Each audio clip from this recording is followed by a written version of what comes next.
తుందూరు మళ్లీ వేడెక్కింది. Aqua food ఫ్యాక్టరీకి వ్యతిరేకంగా ఆందోళనలు రాజుకున్నాయి. 3 ఏళ్లుగా పోరాటం చేస్తున్న ఉద్యమకారులు మహిళా దినోత్సవం సందర్భంగా ఫ్యాక్టరీ ముట్టడికి పిలుపునివ్వడంతో తీవ్ర ఉద్రిక్తత నెలకొంది. ఫ్యాక్టరీ రద్దయ్యే వరకు వెనక్కి తగ్గేది లేదని ఆందోళనకారులు తెగేసి చెప్పడంతో పోలీసులు అప్రమత్తమయ్యారు.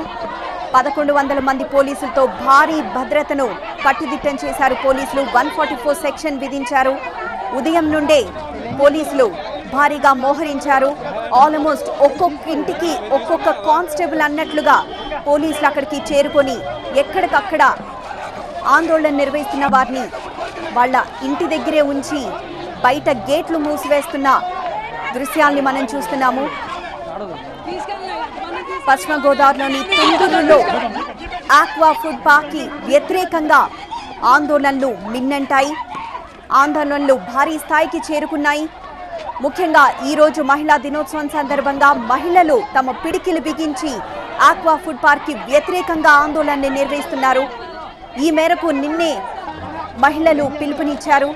వాళ్ళు ఆందోళన చేస్తున్న నేపథ్యంలో పోలీసులు అక్కడికి భారీగా చేరుకొని వాళ్ళని అరెస్టులు చేస్తున్నారు. కొంతమందిని అక్కడికక్కడ అరెస్ట్ చేస్తున్నారు. మరికొంతమందిని ఇంటి నుండి బయటికి రాకుండా గేట్లు వేసేసి భద్రతను కట్టుదిట్టం చేస్తున్నారు. దృశ్యాల్లో మనం చూస్తున్నాం. ఆక్వా ఫుడ్ పార్క్ కి వ్యతిరేకంగా ఆందోళన నిర్వహిస్తున్న మహిళలు అలానే పురుషుల్ని వాళ్ళని ఎక్కడికక్కడ అరెస్ట్ చేస్తున్నారు. ప్రజా సంఘాలు, వైసీపీ, సిపిఎం పార్టీలు వీరికి సంఘీభావం తెలిపాయి. వైసీపీ, సిపిఎం నేతల్ని గృహ నిర్బంధం చేశారు పోలీసులు. ఆందోళనని ఉధృతం చేస్తామని ఆక్వా పార్క్ కి అనుమతి రద్దు చేసేంత వరకు తమ ఆందోళన ఇలానే కొనసాగుతుందని మహిళలు రోడ్డుపైనే బైఠాయించి తమ ఆందోళనని కొనసాగిస్తున్నారు. ఆక్వా ఫుడ్ పార్క్ వ్యతిరేక ఉద్యమాన్ని ఉధృతం చేసేందుకు సిద్ధమయ్యారు. ఇదిగా బతికే వాళ్ళు మమ్మల్ని ఈదులో పెట్టేశాడు ఆ చంద్రబాబు నాయుడు. ఆడికి ఏం తిప్పల పాటలు కనిపెట్టుకున్నాయో మా ఉసురు ఏం నాటు తగులుతుందో. పోలీసులు కాపలా పెట్టి బతుకుతున్నాడు ఆడు. మేము ఎవరో లేకుండా మేము స్వతంత్రం తప్పుని మేము బతుకుతున్నాం. ఆడికి మళ్ళీ పోలీసులు మేము కాపలా పెట్టుకోలేదు కదా. మేము ఏదన్నా కొంత మీటింగ్ అని దానికి 100 మందిని దింపేస్తున్నాడు, 500 మందిని దింపేస్తున్నాడు. ఇంకెంతవరకు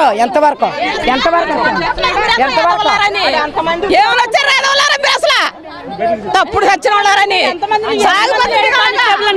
ఎంతమంది లేడీ కానిస్టేబుల్ తీసుకొచ్చి మమ్మల్ని ఇలాగా దౌర్జన్యం చేస్తామండి. ఇవి కూడా చేతులకి ఏది కానీ దెబ్బలు తగిలి ఇప్పుడు వాళ్ళు ఏం చెప్తారంటే చెప్పండి, ఏం చేస్తారు చెప్పండి. ఎందుకంటే పిల్లల్ని పెద్దోళ్ళని అందరినీ ఎలా గంటి పాడేసి కూరేసి ఆడుకుని మగవాళ్ళు అందరినీ లాక్కెళ్ళిపోయారండి. ఆడవాళ్ళు కూడా పోలీస్ స్టేషన్ లాక్కెళ్ళిపోయారు. ఇప్పుడు ఎందుకంటే మాకు ఈ శిక్ష మేము ఏం పాపం చేసామనండి. తప్పుడు ఏదో అంటేనే ఆడెవడో బ్యాటరీ కట్టుకున్నాడంటే యాదవులందరూ వచ్చి మమ్మల్ని తీసుకెళ్తారంట. ఆడ బ్యాటరీ కట్టుకుని మాకు సంబంధం పెట్టాడు. బడ్జెట్ తెచ్చుకున్నాడు, కట్టుకుంటాడు, చస్తాడు అద్దరు పడి.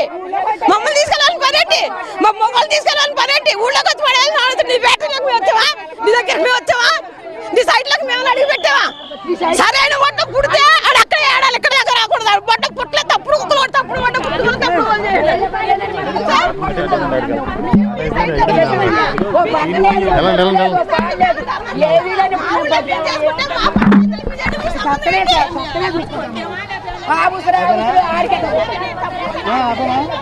అక్కడికి వెళ్దాం పదండి, పెట్టేసుకుంటాం.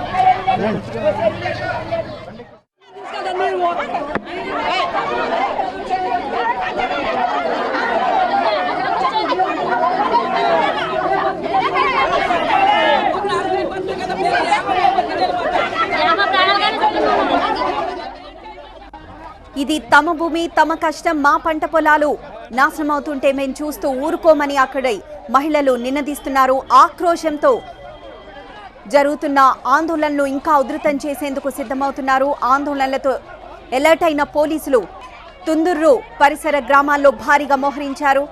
ఆక్వా పార్క్ కి వ్యతిరేకంగా ఉద్యమం చేస్తున్న పలువురు నేతల్ని ఎక్కడికక్కడ అరెస్ట్ చేశారు. అలానే వాళ్ళ ఇళ్లలోనే అరెస్ట్ చేశారు. ఆక్వా పార్క్ కు వెళ్లే దారులన్నీ తమ ఆధీనంలోకి తీసుకున్నారు. 1000 మందితో భద్రతా ఏర్పాట్లు చేశారు పోలీసులు. అలానే అక్కడ 144 సెక్షన్ అమలు చేస్తున్నారు. ఆక్వా పార్క్ కి వెళ్లే దారులన్నింటినీ పోలీసులు మూసివేశారు.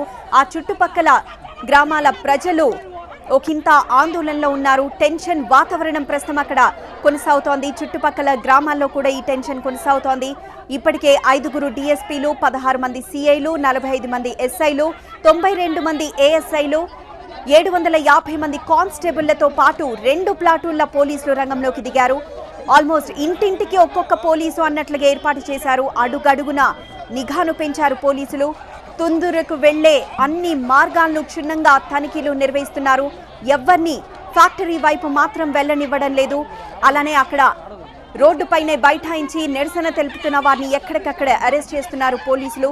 ముఖ్యంగా మహిళలు మహిళా దినోత్సవం రోజు తమ పిడికిలి బిగించి మా భూముల్ని మేము కాపాడుకుంటాము, ఆక్వా ఫుడ్ పార్క్ వల్ల మా భూములకి నీరొచ్చే పరిస్థితి లేదు కాబట్టి ఆక్వా ఫుడ్ పార్క్ ఎట్టి పరిస్థితుల్లో ఇక్కడ నిర్మించొద్దంటూ, ఇక్కడ పెట్టొద్దంటూ నినదిస్తున్నారు మహిళలు. అలానే మహిళలతో పాటు అక్కడి గ్రామస్తులు అందరూ చెయ్యి కలిపారు. ఆక్వా ఫుడ్ పార్క్ ని ఇక్కడి నుండి తొలగించాలని కోరుతూ తమ ఆందోళనను నిర్వహిస్తున్నారు. 3 ఏళ్ల నుండి ఈ పోరాటం చేస్తున్నా ఎందుకు పట్టించుకోవడం లేదు. ఇవి మా భూములు, మా కష్టాలేంటో మాకు తెలుసు, మా పంట పొలాలు నష్టపోయేంత వరకు తెచ్చుకోము అంటూ ఆందోళన నిర్వహిస్తున్నారు అక్కడి గ్రామస్తులు. చుట్టుపక్కల గ్రామస్తులు కూడా అక్కడికి చేరుకొని ఈ ఆందోళనకు మద్దతు పలుకుతున్నారు. చుట్టుపక్కల గ్రామాల్లో కూడా టెన్షన్ వాతావరణం నెలకొంది. మనం దృశ్యాల్లో ఆందోళన చేస్తున్న మహిళలను పోలీసులు అరెస్ట్ చేస్తున్న దృశ్యాల్ని చూస్తున్నాము. వారు ప్రతిఘటిస్తున్నారు. తమ ఆందోళనకి మద్దతిమ్మని, తమకి సహకరించమని పోలీసుల్ని వేడుకున్నారు. అయినా పోలీసులు వారిని ఆందోళనకారులని అరెస్ట్ చేసి జీప్ ఎక్కించి అక్కడి నుండి పోలీస్ స్టేషన్కి తరలిస్తున్నారు. చుట్టుపక్కల గ్రామస్తులు కూడా తరలి వస్తున్నారు. అధికారుల ఆదేశాలతో భారీ ఎత్తున ఆంక్షలు విధించారు పోలీసులు అక్కడ. దీంతో ఎప్పుడేం జరుగుతుందో తెలియక సమీప గ్రామాల ప్రజలు తీవ్ర ఆందోళన చెందుతున్నారు. ఇప్పటికే పలువురు ఉద్యమ నాయకులు అజ్ఞాతంలోకి వెళ్లిపోయారు. వారి కోసం గాలింపు జరుగుతోంది. ఆక్వా ఫుడ్ పార్క్ వ్యతిరేక ఉద్యమానికి ప్రజా సంఘాలతో పాటు సిపిఎం, వైసీపీ కూడా మద్దతు తెలిపాయి. అయితే సిపిఎం, వైసీపీ నేతలను వారి ఇంటి వద్దే అరెస్ట్ చేశారు, హౌస్ అరెస్ట్ చేశారు పోలీసులు. శాంతియుతంగా ఉద్యమం చేస్తామంటే 1000 మంది పోలీసులను రంగంలోకి దింపారు. ఉద్రిక్తతను సృష్టిస్తున్నారని అక్కడి గ్రామస్తులు అంటున్నారు. అక్రమంగా చాలా మందిని అరెస్ట్ చేశారని వాళ్ళు ఆరోపిస్తున్నారు. పోలీసుల ఓవర్ యాక్షన్ వల్ల చాలా ఇబ్బందులు పడుతున్నామని ఆ గ్రామస్తులు అంటున్నారు.